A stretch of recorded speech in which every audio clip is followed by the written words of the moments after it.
Hello' everyone, কি খবৰ সকলোৰে? আশা কৰোঁ সকলোৰে ভাল। মই সংগীতাই মোৰ এটা নতুন ভিডিঅ'লৈ আপোনালোকক সকলোকে স্বাগতম জনাইছোঁ। আজি মই দুটা ৰেচিপি ভিডিঅ' লৈ আহিছোঁ, আলুৰ যোগেদি বনাব পৰা আচাৰ আৰু আলুৰ চিপছ। আহকচোন আমি দেৰি নকৰি ভিডিঅ'টো আৰম্ভ কৰোঁ। আলু, আচাৰ আৰু চিপছ বনাবৰ বাবে মই 4টা আলু লৈ লৈছোঁ আৰু এইকেইটা মই বাকলি গুচাই লৈছোঁ। এতিয়া মই এইখিনি পিছনা এখনত ভালদৰে পিচি ল'ম। চিপছৰ বাবে মই এইখন প্লেট ব্যৱহাৰ কৰিম।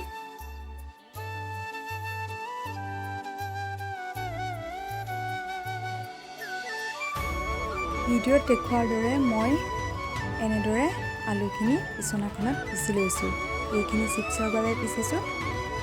এয়া চাওক, ইমানটো পাতল কৰিলেই হৈ যাব।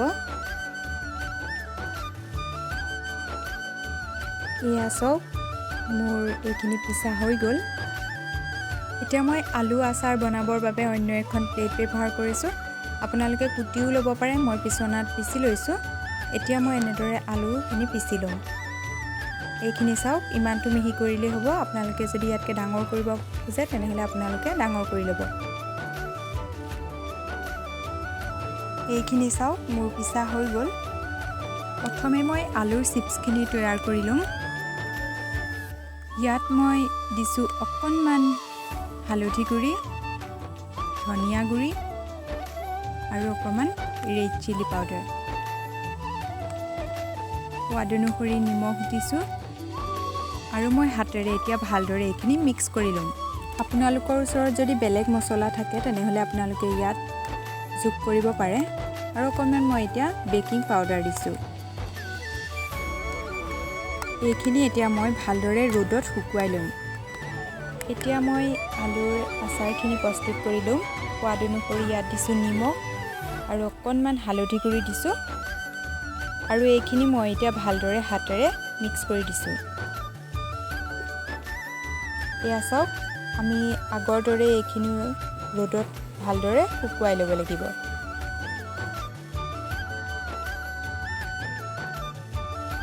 এতিয়া আমাক আচাৰত দিবৰ বাবে লাগিব নহৰু, আদা আৰু জলকীয়া। এয়া মই অকণমান নহৰু আৰু আদা আৰু 3টা জলকীয়া লৈ লৈছোঁ। আলুখিনিও আমাৰ প্ৰায় শুকাই গৈছে। এয়া চাওক, আলুখিনি ফ্ৰাই কৰিবৰ বাবে মই এখন গেছত কেৰাহী পাতি লৈছোঁ আৰু ইয়াত মই দিছোঁ ৰিফাইন তেল। এতিয়া মই এনেদৰে ভিডিঅ'ত দেখুৱাৰ দৰে এটুকুৰা এটুকুৰাকৈ তেলত আলুখিনি দি দিছোঁ আৰু এইখিনি মই এতিয়া ভালদৰে ভাজি ল'ম।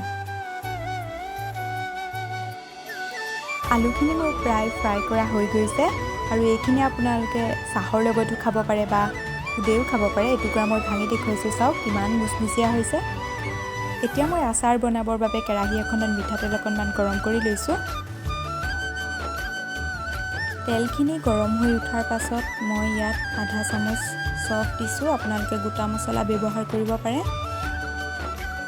এতিয়া মই শুকুৱাই লোৱা আলুখিনি ইয়াত দি দিছোঁ। আপোনালোকে এটা কথা মন কৰিব, জুইটো একেবাৰে কমাই ৰাখিব। আৰু মই আদা নহৰুখিনি অকণমান থেতেলিয়াই লৈছোঁ আৰু মই এইখিনি এতিয়া ইয়াত দি দিছোঁ।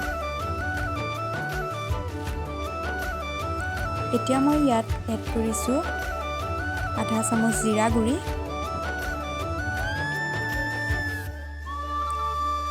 আৰু মই অকণমান জলকীয়া গুড়ি ব্যৱহাৰ কৰিছোঁ। এতিয়া মই ইয়াত এড কৰিম অকণমান ভিনেগাৰ। আপোনালোকৰ ওচৰত যদি ভিনেগাৰ নাথাকে তেনেহ'লে আপোনালোকে নেমু ৰস ব্যৱহাৰ কৰিব পাৰে। এতিয়া মই ড্ৰাই এয়াৰটাইট কণ্টেইনাৰ এটা লৈছোঁ। এইখিনি চাওক, আমাৰ আচাৰ ৰেডি হৈ গ'ল, নহয় জানো? অতি সহজতে আপোনালোকে ঘৰত এনেদৰে বনাই খাব পাৰে। আৰু যিসকলে এতিয়ালৈকে ট্ৰাই কৰা নাই বা বনাই পোৱা নাই, আপোনালোকে প্লিজ এবাৰ বনাই খাই চাব, খাবলৈ বিৰাটেই ভাল হয়। যদিহে ভিডিঅ'টো চাই ভাল লাগিলে তেনেহ'লে প্লিজ লাইক কৰিব, কমেণ্ট কৰিব। আপুনি যদি মোৰ চেনেলত নতুনকৈ আহিছে তেনেহ'লে প্লিজ চেনেলটো ছাবস্ক্ৰাইব কৰিব।